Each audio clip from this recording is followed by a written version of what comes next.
ರಾಮ ಎಂಗುಳ್ ಬೇಡ ನಿರಂತರ, ನಿನ್ನ ಹೊರೆ ಎತ್ತುವುದೇ ನಮ್ಮ ಚಿರಾತುರ. ಗುರುಗಳೇ ನಮಸ್ತೆ. ತಮ್ಮ ಹೆಸರು ಮತ್ತು ಈ ಸ್ಥಳದ ಬಗ್ಗೆ ಸ್ವಲ್ಪ ನೀವು ವಿವರವಾಗಿ ತಿಳಿಸ್ಬೇಕಂತ ಕೇಳ್ಕೊತಿದ್ದೀನಿ. ಸರಿ, ತಿಳಿಸ್ಕೊಡ್ತೀನಿ. ಶ್ರೀ ಗುರುಭ್ಯೋ ನಮಃ. ಗುರುಬ್ರಹ್ಮ ಗುರುವಿಷ್ಣು ಗುರುದೇವೋ ಮಹೇಶ್ವರ, ಗುರು ಸಾಕ್ಷಾತ್ ಪರಬ್ರಹ್ಮ ತಸ್ಮೈ ಶ್ರೀ ಗುರುವೇ ನಮಃ ಅಂತ. ನಮ್ಮ ಹೆಸರು ಎಸ್ ಮಂಜುನಾಥ ಶಾಸ್ತ್ರಿ ಅಂತ ಹೇಳಿಬಿಟ್ಟು ಈ ದೇವಸ್ಥಾನ ಒಂದು ವಿಶೇಷವಾದಂಥ ನಮ್ಮ ಬ್ಯಾಂಗ್ಳೂರು ರಾಜಾಜಿನಗರದಲ್ಲಿ ನೆಲೆಸಿರುವಂತಹ ಈ ದೇವಸ್ಥಾನ ಬಂದು ಸುಮಾರು ಒಂದು 350 ವರ್ಷಗಳ ಹಿಂದೆಯಿಂದನೂ ಈ ದೇವಸ್ಥಾನ ಒಂದು ಪೂಜಾದಿಗಳು ಈ ದೇವಸ್ಥಾನದಲ್ಲಿ ಪೂಜೆಗಳೆಲ್ಲ ನಡ್ಕೊಂಬಂದಿದೆ. ಈ ದೇವಸ್ಥಾನವು ತುಂಬ ಇಲ್ಲಿ ಯಾಕಂದರೆ ಇಲ್ಲಿ ಒಬ್ಬ ಅವಾಗೆಲ್ಲ ಬಂದು ಜಡೆ ಸ್ವಾಮಿಗಳು ಅಂತ ಹೇಳ್ಬಿಟ್ಟು ಒಬ್ಬ ಜೀವ ಸಮಾಧಿ ಆಗಿದ್ದಾರೆ. ಎಷ್ಟು ವರ್ಷ ಮುಂಚೆ ಗುರುಗಳು? ಒಂದು 130 ವರ್ಷಗಳ ಹಿಂದೆ ಜಡೆ ಸ್ವಾಮಿ ಅವರು ಒಂದು ಹೆಚ್ಚು ಕಮ್ಮಿ 3 ತಲೆಮಾರು ಅವ್ರ ಹಿಂದೆ ಪೂಜೆ ನಡೆಸ್ಕೊಂಡು ಹೋಗಿದೆ ಈ ಲಿಂಗಕ್ಕೆ. ಇದು ಭ್ರಮರಾಂಬ ಸಮೇತ ಶ್ರೀ ಮಲ್ಲಿಕಾರ್ಜುನ ಸ್ವಾಮಿ ಅಂತ ಹೇಳ್ಬಿಟ್ಟು ಈ ದೇವಸ್ಥಾನ.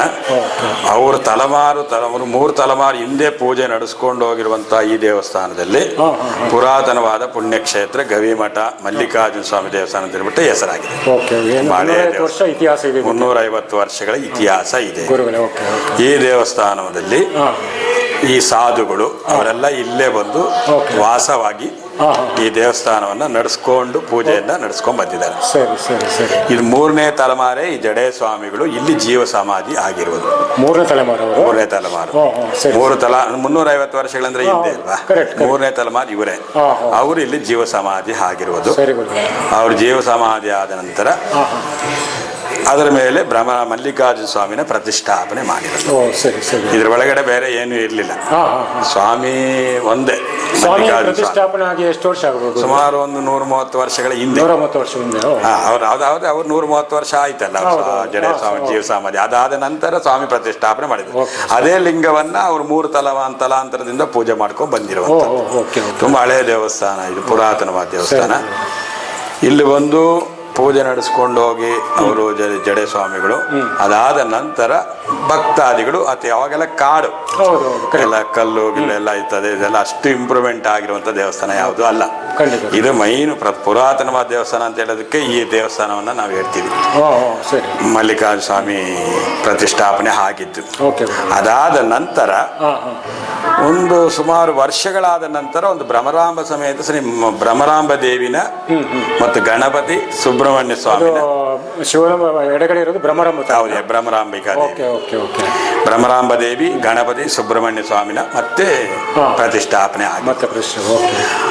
ಅದಾದ ನಂತರ ಅಲ್ಲಿ ವಿಶೇಷವಾಗಿ ಈ ದೇವಸ್ಥಾನದಲ್ಲಿ ಒಂದು ಮಹಾಶಿವರಾತ್ರಿ ಎಂದು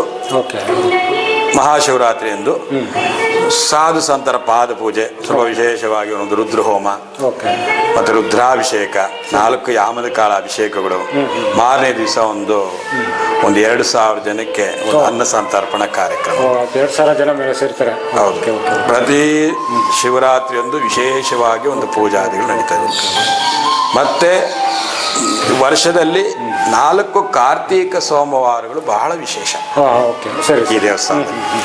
ಆ 4 ಕಾರ್ತಿಕ ಸೋಮವಾರಗಳ ಪೂಜೆ ಏನಕ್ಕೋಸ್ಕರಪ್ಪ ಮಾಡಬೇಕು ಅಂತಂದು ಹೇಳಿದ್ರೆ, ಈ ದೇವಸ್ಥಾನದಲ್ಲಿ ಪಂಚಲಿಂಗಗಳ ಪ್ರತಿಷ್ಠಾಪನೆ ಅಂತ ಮಾಡಿದ್ದೀವಿ. ಈ ದೇವಸ್ಥಾನದ ಭಾಗದಲ್ಲಿ ಪಂಚಲಿಂಗಗಳ ಪ್ರತಿಷ್ಠಾಪನೆ ಅಂದ್ರೆ ತಲಕಾಡಿಗೆ ಹೋಗದೇ ಇದ್ದವ್ರು ಇಲ್ಲಿಗೆ ಬಂದು ದರ್ಶನ ಮಾಡಬೇಕು. ಆ ಸಂಕೇತವಾಗಿ ಇಲ್ಲಿ ನಾವು ಪಂಚಲಿಂಗಗಳನ್ನು ಪ್ರತಿಷ್ಠಾಪನೆ ಮಾಡಿದ್ದು. ಪ್ರತಿ ಕಾರ್ತಿಕ ಸೋಮವಾರ ಒಂದು 2,000 ಜನಕ್ಕೆ ಒಂದು ಅನ್ನ ಸಂತರ್ಪಣೆ. ಪ್ರತಿ ಕಾರ್ತಿಕ ಸೋಮವಾರ ಬೆಳಿಗ್ಗೆ ಬಂದು ಸ್ವಾಮಿಗೆ ಪಂಚಲಿಂಗೇಶ್ವರ ಸ್ವಾಮಿಯವರಿಗೆ ಎಲ್ಲರಿಗೂ ಒಂದು ಫಲಪಂಚಾಮೃತ ಅಭಿಷೇಕ, ಮಂಗಳ ದ್ರವ್ಯಗಳ ಮೂಲಕ ಅಭಿಷೇಕ ಮತ್ತು ರುದ್ರಾಭಿಷೇಕ. ಅಭಿಷೇಕಗಳಾದ ನಂತರ ಒಂದು ಒಳ್ಳೆ ಅಲಂಕಾರ ಮಾಡಿ ಒಂದು ಬೆಳಿಗ್ಗೆ ಬಂದು ಒಂದು 10 ಗಂಟೆಗೆ ಒಂದು ಮಹಾಮಂಗಳಾರತಿ ಕಾರ್ಯಕ್ರಮ ಇರ್ತದೆ. ಅವತ್ತು ಒಂದು ಮಧ್ಯಾಹ್ನ 1 ಗಂಟೆ 1:30ವರೆಗೂ ದೇವಸ್ಥಾನ ತೆಗೆದಿರ್ತದೆ.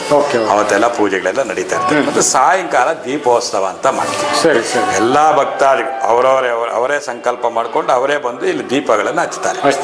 ಕಾರ್ತಿಕ ದೀಪಗಳು, ಕಾರ್ತಿಕ್ ಮಾಸದಲ್ಲಿ ಹಚ್ಚೋದು ಕಾರ್ತಿಕ್ ದೀಪ ಅಂತ ಇರ್ತೀವಲ್ಲ, ಆ ರೀತಿಯಾಗಿ ಪ್ರತಿ ಸೋಮವಾರ ದೀಪಗಳೆಲ್ಲ ಹಚ್ಚಿ ಒಂದು ಪೂಜೆ ಮಾಡಿಕೊಂಡು ಹೋಗ್ತಾರೆ. ಸಾಯಂಕಾಲ ಬಂದು ಒಂದು 2,000 ಜನಕ್ಕೆ ಅನ್ನ ಸಂತರ್ಪಣೆ ಕಾರ್ಯಕ್ರಮ ಇರ್ತದೆ. ಅವತ್ತೇ ಸಂಜೆ ಒಂದು 7 ಗಂಟೆಗೆ ಶುರು ಮಾಡಿದ್ರೆ ಮಹಾಮಂಗಳಾರತಿ ಆದ ನಂತರ 7 ಗಂಟೆ ಅವತ್ತು ಸಾಯಂಕಾಲ ಸಹಸ್ರನಾಮ ಮಾಡ್ತೀವಿ. ಸ್ವಾಮಿದು ಬಿಲ್ವ ಸಹಸ್ರನಾಮ, ಬಿಲ್ವ ಸಹಸ್ರನಾಮ ಮಾಡಿ ಒಂದು 7 ಗಂಟೆಗೆ ಮಹಾಮಂಗಳಾರತಿ ಮಾಡ್ತೀವಿ. ಮಹಾಮಂಗಳಾರತಿ ಆದ ನಂತರ 7 ಗಂಟೆಗೆ ನಾವು ಅನ್ನ ಸಂತರ್ಪಣಾ ಕಾರ್ಯಕ್ರಮ ಶುರು ಮಾಡಿದ್ರೆ ರಾತ್ರಿ 10:30ವರೆಗೂ ಆಗುತ್ತೆ.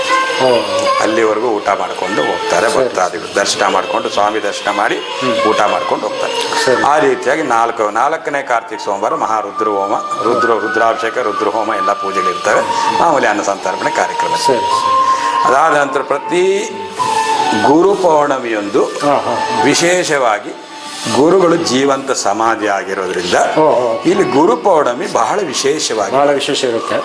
ಇವಾಗ ಯಾವ ರೀತಿ ನಮ್ಮ ಮಂತ್ರಾಲಯದಲ್ಲಾಗ್ಲಿ ಶಿರಡಿ ಸಾಯಿಬಾಬಾ ಆಗ್ಲಿ ಅವ್ರಿಗೆ ಯಾವ ರೀತಿ ಗುರು ಪೌರ್ಣಮಿ ಪೂಜೆ ಮಾಡ್ತೀವೋ ಆ ರೀತಿಯಾಗಿ ನಮ್ಮ ಆಲಯದಲ್ಲಿ ಎಷ್ಟೋ ವರ್ಷಗಳಿಂದ ಗುರು ಪೌರ್ಣಮಿ ವಿಶೇಷವಾಗಿ ಪೂಜೆ ಇದೆ.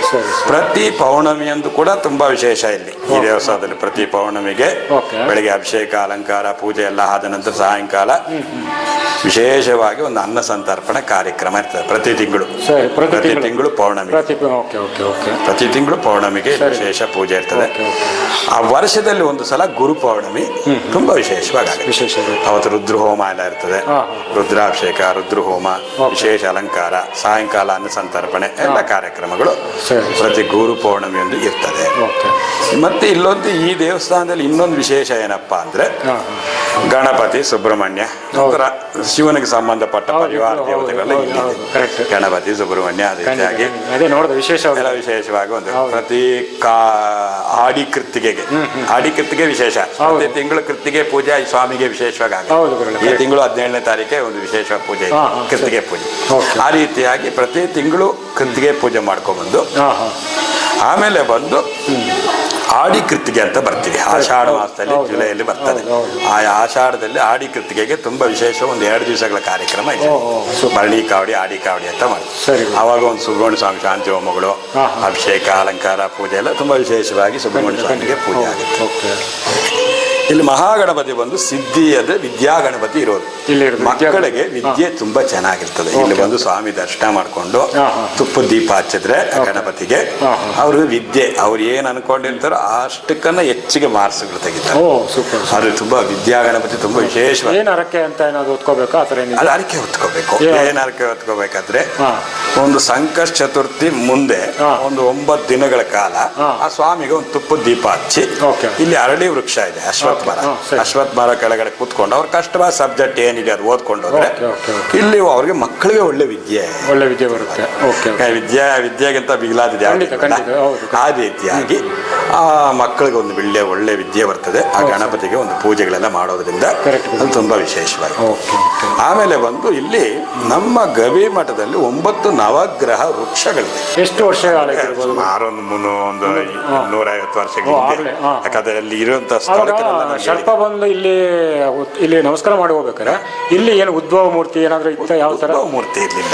ಇಲ್ಲಿ ಏನ್ ಗೊತ್ತಂದ್ರೆ ಸ್ವಾಮಿ ಸಂಜೆ ಪ್ರತಿಷ್ಠಾಪನೆ ಆಗಿರುವಂತ ಸ್ಥಳ ಅಲ್ವಾ, ಅವರು ಇದ್ದಿದ್ದ ಜಾಗನೇ. ಇಲ್ಲೆಲ್ಲ ಸಂಚಾರ ಓಡಾಡ್ಕೊಂಡಿದ್ದೇ ಜಾಗ ಅದು ಸಂಪೂರ್ಣವಾಗಿ. ಇವಾಗೆಲ್ಲ ಸ್ವಲ್ಪ ಡೆವಲಪ್ಮೆಂಟ್ ಆಗಿದೆ, ಸ್ವಲ್ಪ ಇವಾಗ ಕಾಣಿಸೋ ಸ್ವಲ್ಪ ಕಷ್ಟ. ಯಾಕಂದ್ರೆ ನಾನು ಒಂದು 25 ವರ್ಷಗಳಿಂದ ನಾ ಬಂದಾಗ ಸ್ವಾಮಿ ನಾನು 2-3 ಸಲ ನಾನೇ ಕಣ್ಣಾರ ಕಂಡಿದ್ದೀನಿ, ನೋಡಿದ್ದೀನಿ. ಯಾಕಂದ್ರೆ ಆ ತರ ನೋಡಿರ್ಬೇಕಾದ್ರೆ ನಾವು ನಂಬಿಕೆಯಾಗಿ ನಾವು ಹೇಳಲೇಬೇಕು. ನೋಡಿದಾಗ ಇಲ್ಲಿ ಶಕ್ತಿ ತುಂಬಾ ಚೆನ್ನಾಗಿದೆ. ಯಾಕಂದ್ರೆ 350 ವರ್ಷಗಳಿಂದ ಇಲ್ಲಿ ಪೂಜೆ ನಿರಂತರವಾಗಿ ಪೂಜೆಗಳು ನಡ್ಕೊಂಡ್ ಬಂದಿದೆ ಅಂದ್ರೆ ಒಂದು ಶಕ್ತಿ ಇರುವಂತ ದೇವಸ್ಥಾನ. ಮತ್ತೆ ಬಂದು ನೋಡಿ, ಈ ಕ್ಷೇತ್ರದಲ್ಲಿ ಮೊದಲು ಫಸ್ಟ್ ಪ್ರತಿಷ್ಠಾಪನೆ ಆಗಿದ್ದು ಪಕ್ಕದಲ್ಲಿ ಪಾಂಡುರಂಗ ಸ್ವಾಮಿ ದೇವಸ್ಥಾನ ಪ್ರತಿಷ್ಠಾಪನೆ ಆಗಿದೆ. ಅದಾದ ನಂತರ ನೋಡಿ ಮತ್ತೆ ವೆಂಕಟೇಶ್ವರ ದೇವಸ್ಥಾನ ಆಗಿದೆ. ಅದ್ರೊಳಗಡೆ ಎಲ್ಲಾ ದೇವರುಗಳು ಇದ್ದಾರೆ. ಮತ್ತೆ ಶನೇಶ್ವರ, ಮತ್ತೆ ಆ ಕಡೆ ಅಯ್ಯಪ್ಪ ಸ್ವಾಮಿ, ಈ ಕಡೆ ಲಕ್ಷ್ಮೀ ಸ್ವಾಮಿ, ಎಲ್ಲಾ ಮಧ್ಯದಲ್ಲಿ ಈ ದೇವಸ್ಥಾನ ಇರುವಂತದ್ದು. ಇದು ಹಳೇದು ಅಂತ ಲೆಕ್ಕ ಆಮೇಲೆ ಆಗಿರೋದು ಎಲ್ಲ ಒಂದು 30 ವರ್ಷಗಳ ಕೆಳಗಡೆ. ಇದು ಪುರಾತನವಾದ ದೇವಸ್ಥಾನ. ಭಕ್ತಾದಿಗಳು ಬಂದು ಇಲ್ಲಿ ಬಂದು ದರ್ಶನ ಮಾಡ್ಕೊಂಡು ಅವೆಲ್ಲ ದರ್ಶನ ಮಾಡ್ಕೊಂಡು ಹೋದ್ರೆ ಅವ್ರಿಗೆ ಪುಣ್ಯ ಅತಿ ಶೀಘ್ರದಲ್ಲೇ ಸಿಗುತ್ತೆ. ಕೆಲವರು ಏನ್ ಮಾಡ್ತಾರಂದ್ರೆ ಅವ್ರಿಗಿರೋ ಅರ್ಜೆಂಟ್ ಏನೋ ಇರ್ತದಪ್ಪ ಅಲ್ಲಿಗೆ ಬರ್ತಾರೆ, ಅಲ್ಲಿಂದ ಹೋಗ್ತಾರೆ. ಇಲ್ಲಿ ಕೆಳಗಡೆ ಮಹಿಮೆ ಅವ್ರಿಗೆ ಗೊತ್ತಿಲ್ಲ. ಅವಾಗ ಈ ತರ ತಿಳಿದಾಗ ಅಲ್ಲಿ ಬಂದು ಹೋಗ್ತಾರೆ, ಅಲ್ಲಿ ಬಂದ ಇಲ್ಲಿ ಕೆಳಗಡೆ ಇಲ್ಲಿ ಬಂದಾಗ ಇದ್ರ ಬಗ್ಗೆ ಭಗವಂತನ ದರ್ಶನ ಮಾಡ್ಕೊಂಡು ಇಲ್ಲೊಂದು ಸಂಕಲ್ಪ ಮಾಡ್ಕೊಂಡು ಹೋದ್ರೆ ಸಾಕು. ಯಾಕಂದ್ರೆ ಇಲ್ಲಿ ಜಡೆ ಸ್ವಾಮಿಗಳು ಜೀವ ಸಮಾಧಿ ಆಗಿರೋ ಜೀವ ಸಮಾಧಿ ಆಗಿರೋ ಲಿಂಗಕ್ಕೆ ಯಾವತ್ತೂ ಶಕ್ತಿ ತುಂಬಾ ಜಾಸ್ತಿ ಇರ್ತದೆ. ಏನು ನಾವು ಮನಸ್ಸಂಕಲ್ಪ ಮಾಡ್ಕೊಂಡು ಇಲ್ಲೊಂದು 10 ನಿಮಿಷ ಕೂತ್ಕೊಂಡು ಧ್ಯಾನ ಮಾಡ್ತೀವೋ ಆ ಭಗವಂತನ ಆಶೀರ್ವಾದ ಅತಿ ಶೀಘ್ರದಲ್ಲಿ ಸಿಗುತ್ತೆ. ಕೆಲವು ಭಕ್ತರಿಗೆ ಪಾಪ ಗೊತ್ತಾಗಲ್ಲ, ಗೊತ್ತಿಲ್ಲ ಪಾಪ ಅವ್ರಿಗೆ ಏನ್ ಗೊತ್ತಾ, ನರಸಿಂಹಸ್ವಾಮಿ ಅವ್ರಿಗೆ ಅಲ್ಲಿ ಬರ್ತಾರೆ, ಮಾಹಿತಿ ಇಲ್ಲ, ಏನು ಆಯ್ತು ಅಂತ ಹೊಟ್ಟೋಗ್ತಾರೆ. ಮಾಹಿತಿ ಇದ್ರು ಕೂಡ ನೋಡಿ ಅಲ್ಲಿ ಏನೋ 4 ದೇವತೆಲ್ಲ ಸರಿ ಅಂತ ಹೊಟ್ಟೋಗ್ತಾರೆ. ಅಲ್ಲಿ ಮೇಲ್ಗಡೆ ವೆಂಕಟೇಶ ದೇವಸ್ಥಾನ ದೊಡ್ಡ ಲಿಂಗ ಇದೆ, ಆ ಲಿಂಗ ದರ್ಶನ ಮಾಡ್ಬಾರ್ದು ಏನಾಗುತ್ತೆ, ಕೆಳಗಡೆ ಲಿಂಗ ಅಲ್ವಾ ಅಂತ ಹೊಟ್ಟೋಗ್ತಾರೆ. ಅದು ಅವ್ರಿಗೆ ಮಹಿಮೆ ಗೊತ್ತಿಲ್ಲ, ದಳಪ ಇಲ್ಲಿ ಹೋದ್ರೆ ಹೇಗೆ ಭಗವಂತ ಏನು ಅಂತ ಅವ್ರಿಗೆ ಗೊತ್ತಿರಲ್ಲ. ಅವ್ರಿಗೆ ಅದಕ್ಕೋಸ್ಕರ ಅದು ನೋಡ್ಕೊಂಡು ಭಕ್ತಾದಿಗಳು ಆದಷ್ಟು ಈ ಕಡೆ ಬಂದಾಗ ಇವ್ರ ದರ್ಶನ ಮಾಡಿದಾಗ ಅವ್ರಿಗೆ ಅತಿ ಶೀಘ್ರದಲ್ಲಿ ಸಂಕಲ್ಪಗಳು ಈಡೇರುತ್ತೆ. ಸುಖ, ಶಾಂತಿ, ನೆಮ್ಮದಿ, ಅಷ್ಟೈಶ್ವರ, ಸಕಲ ಸೌಭಾಗ್ಯಗಳೆಲ್ಲ ಈ ಭಗವಂತನ ಅನುಗ್ರಹದಿಂದ ಎಲ್ಲವೂ ಸಿಗುತ್ತೆ. ಯಾಕಂದ್ರೆ ನನಗಾಗಿರೋ ಅನುಭವ. ಇವಾಗ ನಾನು ಬಂದ ಒಂದು ಮೊದಲನೇ ವರ್ಷದಲ್ಲಿ ಇಲ್ಲಿ ಒಂದು ಏನು ಇರ್ಲಿಲ್ಲ, ಗವಿಮಠ ಒಂದೇ ಇತ್ತು. ತಳಪ ಏನಾಗುತ್ತೆ ಅಂತ ಹೇಳ್ಬಿಟ್ಟು ನಾನು ಇಲ್ಲಿ ಇಷ್ಟು ವರ್ಷದವರೆಗೂ ನಾನು ಮಾಡ್ಲಿಕ್ಕೆ ಇಲ್ಲಿ ಸಾಧ್ಯ ನನಗೆ ಆಗ್ತಾ ಇಲ್ಲ. ನನಗೆ ಆಗಿರೋ ಅನುಭವದಿಂದ ನಾನು ಆ ಭಗವಂತನ ನಂಬಿನ ಇಲ್ಲಿ ಪೂಜೆ ಮಾಡ್ಕೊಂಡು ಹೋಗ್ತೀನಿ ಅಲ್ಲ. ಆ ರೀತಿಯಾಗಿ ನಾನು ಬಂದು ಒಂದು ವರ್ಷದಲ್ಲಿ ಒಂದು ವಿಶೇಷವಾಗಿ ಕೆಲವು ಅಲಂಕಾರಗಳೆಲ್ಲ ದೊಡ್ಡ ವಿಶೇಷ ಅಲಂಕಾರಗಳೆಲ್ಲ ಮಾಡಿದ್ವಿ. ಇವಾಗ ಒಂದು ವೈಕುಂಠ ಏಕಾದಶಿ ಕೂಡ ಅಲ್ಲಿ ಹೆಂಗ್ ಮಾಡಿರ್ತೀವಿ, ಇಲ್ಲಿ ಅದೇ ತರನೇ ಎಲ್ಲಾ ವಿಶೇಷಗಳು ಮಾಡಿರ್ತೀವಿ. ಭಕ್ತಾದಿಗಳು ಅಲ್ಲಿಂದ ಬರ್ಲಿಕ್ಕೆ ಶುರು ಮಾಡಿದ್ವಿ, ಅವತ್ತಿಂದ ಬರಕ್ ಶುರು ಮಾಡಿರೋರು ಮತ್ತೆ ಇವಾಗ ಕೂಡ ಬರ್ತಾರೆ. ಇನ್ನೂ ಭಕ್ತಾದಿಗಳು ಹೆಚ್ಚಿಗೆ ಬಂದು ಇಲ್ಲಿ ದರ್ಶನಗಳೆಲ್ಲ ಮಾಡ್ಕೊಂಡು ಹೋದಾಗ, ಯಾಕಂದ್ರೆ ಭಗವಂತನಲ್ಲಿ ಕಾಣಿಸಿದ್ದಾರೆ. ಅವಾಗಂದ ಒಳ್ಳೊಳ್ಳೆ ನೈಟೆಲ್ಲ ಅಲಂಕಾರಗಳು ಮಾಡ್ತಾ ಇರ್ತೀವಿ. ಅಲಂಕಾರ ಮಾಡುವಾಗ ನಾವು ಭಕ್ತಾದಿಗಳು ನಮ್ಮ ಜೊತೆಯಲ್ಲಿದ್ದ ಸಂಗಡಿಗರು ಕೂಡ ಅವ್ರು ಕೂಡ ಹೊಟ್ಟೋಗ್ತಾರೆ, ನಿದ್ದೆ ಬಂತು ಅಂತ. ನೈಟೆಲ್ಲ ಅಲಂಕಾರ, ಈ ಕೆಲವು ಅಲಂಕಾರಗಳು ನೈಟೆಲ್ಲ ಆಗ್ತವೆ, ಕೆಲವು ಮಾಡಬೇಕು 3 ಅವರ್ 4 ಅವರ್ 5 ಅವರ್ ಆ ಥರ ಮಾಡುವಾಗ ನಾವು ಎಲ್ಲ ದೇವರಿಗೂ ಮಾಡ್ಬೇಕಾ ಸಮಯ ಆಗುತ್ತಲ್ಲ. ಆ ರೀತಿಯಾಗಿ ಮಾಡುವಾಗ ಈ ಜಡೆ ಸ್ವಾಮಿಗಳು ಒಳ್ಳೆ ಅಣ್ಣಾದ ಮುದುಕರು, ಜಡೆ ಫುಲ್ ಜಡೆ ಬಿಟ್ಟು ಅವ್ರು ಇಲ್ಲಿ ಬಂದು ನನಗೆ 1-2 ಸಲ ಕಾಣಿಸಿ ಹೋಗಿದೆ. ನಿಮಗೆ ಕಾಣಿಸ್ಬೇಕು ಖಂಡಿತ, ನಿಮ್ಮ ಪೂಜಾ ಪುನಸ್ಕಾರ ಹಂಗಿರುತ್ತಲ್ವಾ, ಅವ್ರು ಕಾಣಿಸಿದ್ದಾರೆ. ಕರೆಕ್ಟ್. ಯಾಕಂದ್ರೆ ಅವ್ರು ಇಲ್ಲಿಲ್ಲ ಅಂದ್ರೆ ನಮ್ ಕಣ್ಣಿಗೆ ಕಾಣಿಸಲ್ಲ. ಯಾರಿಗೆ ಕಾಣಿಸ್ಬೇಕು ಅವ್ರಿಗೆ ಮಾತ್ರ. ಖಂಡಿತ. ಅವ್ರ ಜೊತೆಗೇನೆ ಕೆಲಸ ಮಾಡ್ತಿದ್ದೀರಾ. ಭಗವಂತ ಬಂದು ಇಲ್ಲಿ ಯಾರ ಪೂಜೆಗಳ ದರ್ಶನಗಳು ಮಾಡ್ಕೊಂಡು ಸೇವೆಗಳು ಮಾಡ್ತಾರೋ ಅವ್ರಿಗೆಲ್ಲರಿಗೂ ಒಳ್ಳೇದಾಗುತ್ತೆ. ಭಕ್ತರುಗಳು ಏನಂತಾರೆ ಇಲ್ಲಿ ಬಗ್ಗೆ? ಭಕ್ತರು ಪಾಪ ಒಳ್ಳೆ ಒಪಿನಿಯನ್ ಇದೆ. ಅಂದ್ರೆ ಸ್ಪೆಷಲ್ ಆಗಿ ಈ ಸ್ಥಳಕ್ಕೆ ಬಂದು ಭಗವಂತನ ಹತ್ರ ಬೇಡ್ಕೊಂಡ್ಮೇಲೆ ಸ್ಪೆಷಲ್ ಆಗಿ ಅವ್ರಿಗೆ ಏನಾದ್ರು ಅನುಗ್ರಹ ಈ ಒಂದು ವಿಷಯ ತಿಳ್ಕೊಳ್ಳಿ. ಎಷ್ಟೋ ವರ್ಷಗಳಿಂದ ಮದ್ವೆಗಳಾಗಿರಲ್ಲ.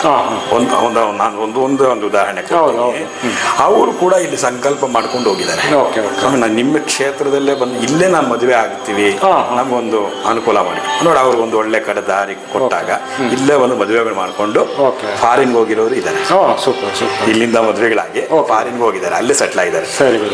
ಅವ್ರು ಅಲ್ಲಿಂದ ನನಗೆ ಫೋನ್ಗಳು ಮಾಡ್ತಾರೆ, ಚೆನ್ನಾಗಿದೀವಿ ಅಂತ. ಆ ರೀತಿಯಾಗಿ ಸುಮಾರು ಒಂದು ಮದುವೆ ಆಗಲಿ, ಮತ್ತೆ ಒಂದು ಸಂತಾನ ವಿಷಯ ಆಗಲಿ, ಮತ್ತೆ ಮಕ್ಕಳು ವಿದ್ಯೆ ಆಗಲಿ, ಅದು ಹೇಳಿದ್ನಲ್ಲ ಅದ್ರದ್ದಾಗಲಿ, ಎಲ್ಲರೂ ಒಂದು ಏನೇ ಒಂದು ಉನ್ನತ ಪದವಿ ಆಗಲಿ, ಅಧಿಕಾರ ಆಗಲಿ, ಏನೇ ಒಂದು ಇಲ್ಲಿ ಬಂದು ಸಂಕಲ್ಪ ಮಾಡ್ಕೊಂಡು ಹೋಗಿರೋರಿಗೆ ಎಲ್ಲಾನು ಸಕ್ಸಸ್ಫುಲ್ ಆಗಿ ಚೆನ್ನಾಗಿ ಒಳ್ಳೆಯದಾಗಿದೆ.